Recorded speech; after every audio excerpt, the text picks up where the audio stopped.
They said that Lennox Lewis came down Lord too. He did. I don't think me and you discussed Yeah, he that. came down low. He ain't put on no work. He was just coming in. Yeah, he came to meet everybody, agreed. Last person, I'm telling you, he's coming down to give us work. That's what I was just getting ready to ask you. Tommy Hearns came down one time, gave us some work.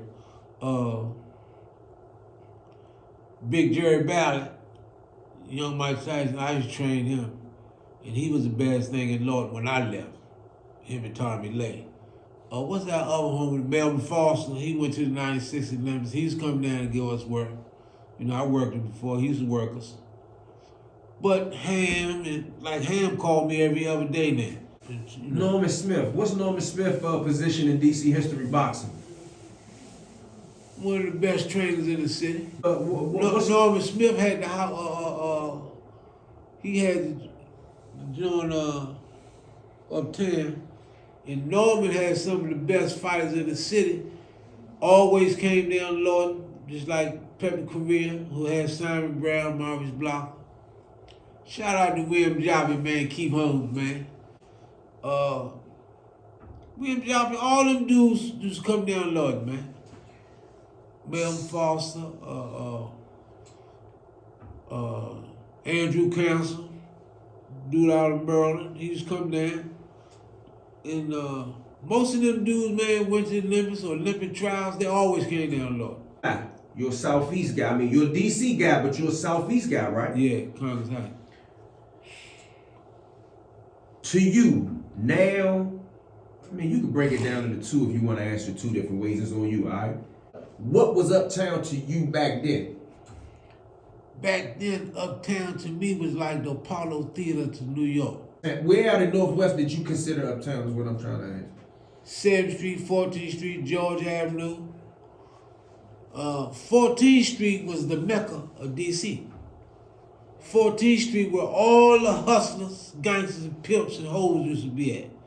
If you go up 14th, when you come out the house in Southeast, listen, when you in Southeast, Southwest, and Northeast, you ain't made it till you came uptown. When you come down Cedar Knoll, Maple Glen, I said, man, you gotta go uptown, man. That's where all the hoes at. I said, for your hoes, how much they charge? 10 and 2.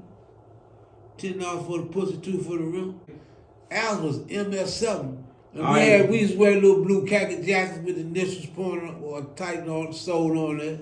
All right, so you, when I said Frey and I said Marlboro 500, yeah, you do remember those little groups, like high school groups, yeah, right? That's when y'all was adolescents and early 20s, right? Yeah. All right, so you already answered my question. You said you think y'all called yourself what? It was the M7. It was but it was a Southeast group. It was 5 letters. It was Congress Heights group. It was dudes over Congress Heights. Do you remember any of those? Our leader was Gene, me, Rock, Pee Wee, Kaka. Kaka? Crowd? No. William Wright. Yeah, but everybody had a little crew in the neighborhood and they called themselves up. See, everybody's crew had a name. You know what I mean? And this, we was the gang to represent that. That's sad. Yeah. Because when you get somebody from your neighborhood that come from nothing and become a megastar in the hustling world,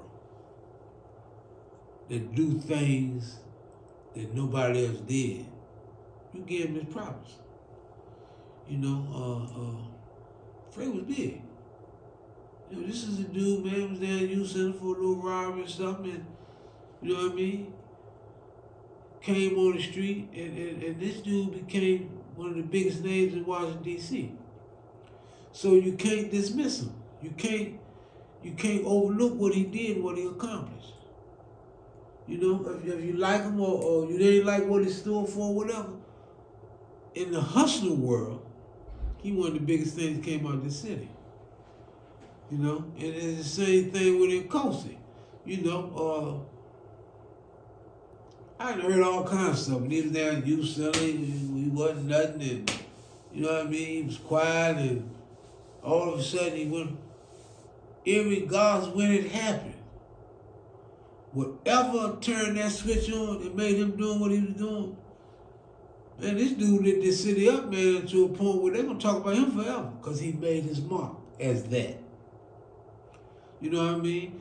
And it's not about glorifying, it's about speaking the truth about what he did and how it come. You know what I mean? And he shouldn't be hated. You know what I mean? Only thing, man, people is mad about is a dude out of New York gave him up that he was loyal to. But the dude pushing daisy, so, you know what I mean? We gonna spit on him. You have an allegiance with Frey. Frey was your man. Right.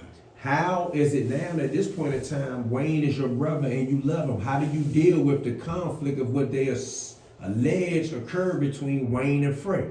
He ain't do that to Frey. He ain't do that. I read who did it. It's a rumor. He ain't did nothing to Frey. They mistaken and they running with a rumor because either they don't want to acknowledge who did it or they just don't know. But I'm telling you, let me tell you something. When Wayne first got locked up and came over to jail, people say, watch out for Fly, watch out for Terry Trice, and watch out to say, because they love Frey. They love Frey. And then they had another rumor that Fly, Wop, and Lil Man made a pact. Whoever run across, Wayne got to get him. Never said that, never talked about Wayne, never had no pact. Then they had another rumor told Wayne, if you go to the Lord, man, Fly gonna have you hit, man. And once I got around him, I said, me and Lil Man Wop never discussed you. I never told nobody I wanted to see you. Of course, you. this conversation occurred in 80X. In 80X, yeah. And, but before we could get close up, he sent me all the paperwork. Who did it? How he did it, where he did it, and how he told. So I said, why you send this? And he said, man, because I don't want you to think. I said, I did think that because that's what I've been hearing. I said, I thought it because of the... He said, Slim, that's why I sent that. He said, man, the man was trying to put a hit out on me. You know what I mean? He said he went up 9th Street one time looking for him. You know what I mean? He said if he would have caught him, he would have hung him on the lamppost. He said, but he wasn't out there. He said, man, dude was trying to get me here because he said, man, I was making the city too hot and I was stopping people getting money. And he said, but man, I read it, man. I know who did it.